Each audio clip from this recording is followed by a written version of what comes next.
everyone, it's Melody with Design by Melody. I am actually here with my 7th process video using my scrapbooking store kit for February 2018, and this is a little bit of a different process video. As you can see, I have a pile of scraps sitting here, and I showed you 2 cards. So I actually decided to take all my scraps and see what I can do with them. So I had been scrolling through YouTube the other day, and I saw a card using banners and thickers, and I have no idea who posted it. I did not actually even watch it, so I can't go into my history to try to find the video, but it just stuck out to me, and I went, huh, that's kind of clever, using like banners and thickers. So I decided to try that. So this is not my idea, but I just decided to go ahead and use the scraps I have and see what I can make. And since I have all these rub-ons that have a lot of birthday sentiments on them, I'm going to make a lot of birthday cards. I think I might make something else as well, but I'm primarily going to focus on the birthday cards. But then again,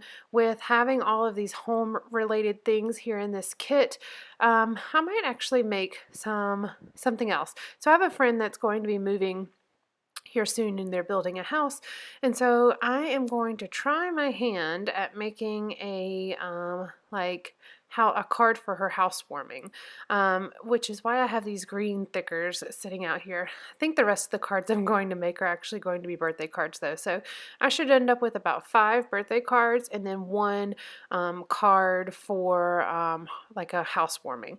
But before I do that, I kind of felt like I needed to figure out what I had, so I started to trim down my scraps. So I went ahead and trimmed out all the rest of the Project Life cards. There were 4x6, 4x4, and 3x4 in the papers, and I'm just kind of trimming those down and evening up the edges and things like that. And then I'm also going to start separating my scraps. I have little tiny little bits and pieces and like manufacturing strips or little offcuts from papers. I have 2 full 12x12 papers that I'm going to set aside. I have 2 kind of larger scraps, and then I have some medium scraps. So I'm just going to kind of categorize these and put them out on my desk and kind of see what I have so I can start pulling from them. I also created a pile of what I would consider to be like die cuts, and those are things that I can actually use as die cuts. I just went through the scraps, and I have this one piece that says Insta. I have a few of these little house icons that I'm going to trim out, because those can actually be like used like die cuts.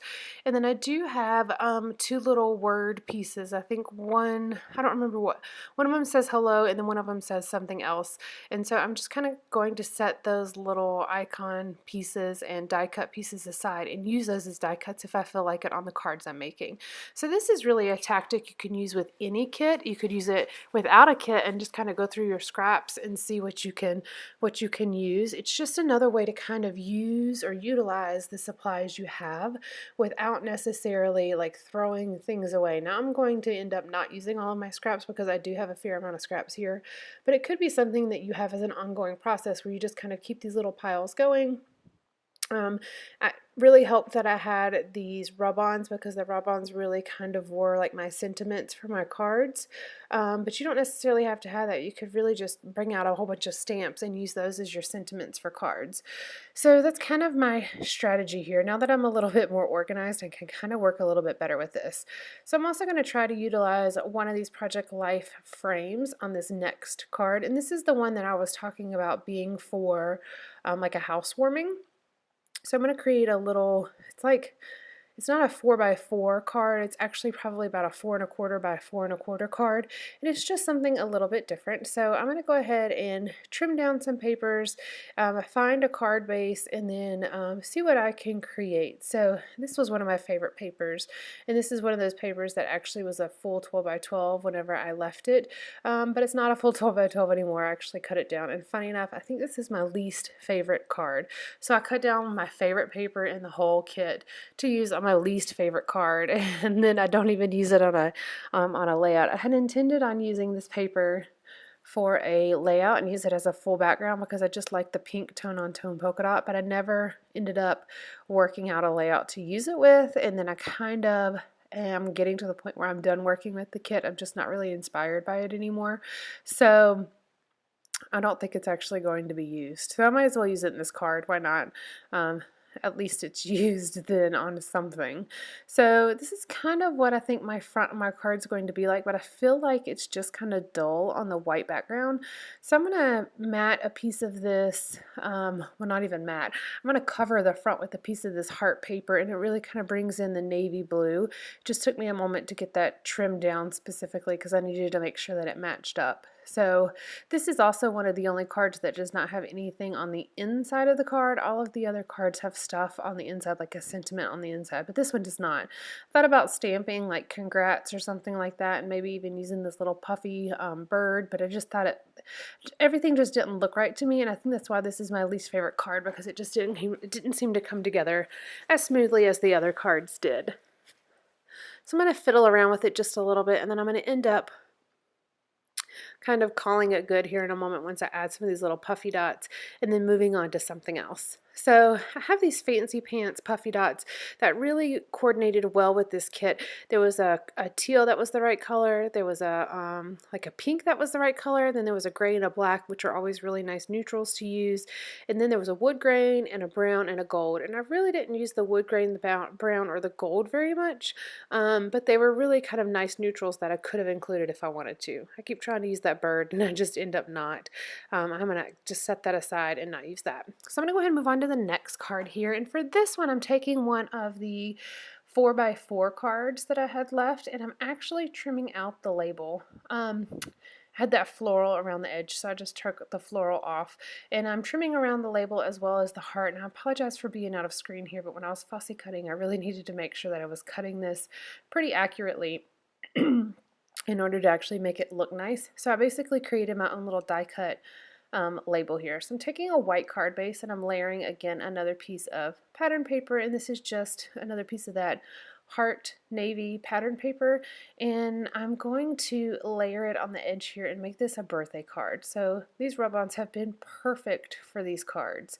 It's really been kind of nice, and I always seem to run low on birthday cards because those are the ones I actually send the most. So it's always kind of nice to be able to build up your stash of birthday cards. I don't really feel like I'm the best at making cards. I mean, I think they're okay, but I don't think I'm like the best at making cards. So whenever I'm at Tuesday Morning or even Trader Joe's, I always look through their cards, because I think Tuesday Morning cards are $1.99 and Trader Joe's cards are $1, and then like the Target dollar spot has cards for $1 as well. So I always keep an eye out for those cards and purchase ones whenever I find some really cute ones, because you can always doctor up those cards.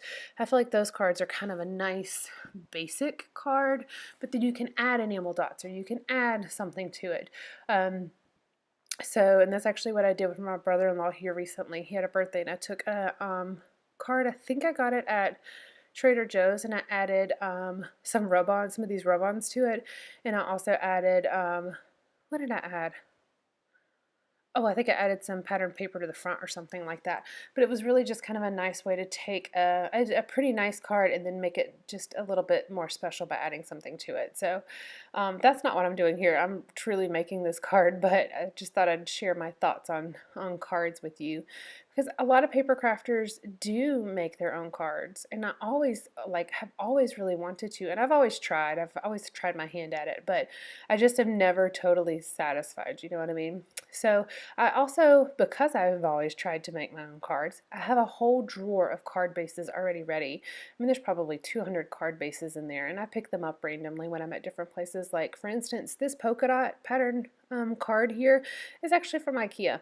They had it in their stationery section, and I had purchased, there were polka dots, and then there were like stripes, and so they were gray and white, and I thought they were pretty basic and pretty neutral, so I had purchased a couple sets of those, and I just keep them in my card base drawer, and then I use them for card bases because I think they're really nice to embellish. So this one says party, party, party, party, and then I have the row of candles here at the bottom, and I just used a little bit of some of that pattern paper that was offcut to kind of layer at the bottom, and then I'm going to use a few rub-ons here in the center. So there's one that says happy birthday, so I just cut it up just like I had done on the pink one, the pink card with the roses. I cut it up, and I'm just layering the happy birthday here, and then I'm going to put the polka dots at the bottom and also layer a celebrate die cut on top of that. So I'm going to let you kind of watch me finish up here while I make a few more comments. So this is really kind of a fun way to use the kit and continue to use it beyond just scrapbooking, because like I had said, I was starting to get a little uninspired in my scrapbook pages with this kit. I've really enjoyed working with the kit, but I do think it's limited. However, it is one of those kits that's a little less expensive, so I thought it was still a pretty good price point to give you a lot of options and then still be able to kind of mix your own stash in with it. So I hope you have enjoyed seeing this way, or an additional way to actually use a kit, whether it's a kit or just scraps you have in your stash, or just kind of a different way to mix up things. Is to make some of these cards, pretty basic cards, but just some cards that you can use and send out to family and friends. All right, guys, I hope you've enjoyed. Please let me know if you have any questions whatsoever. All right, bye.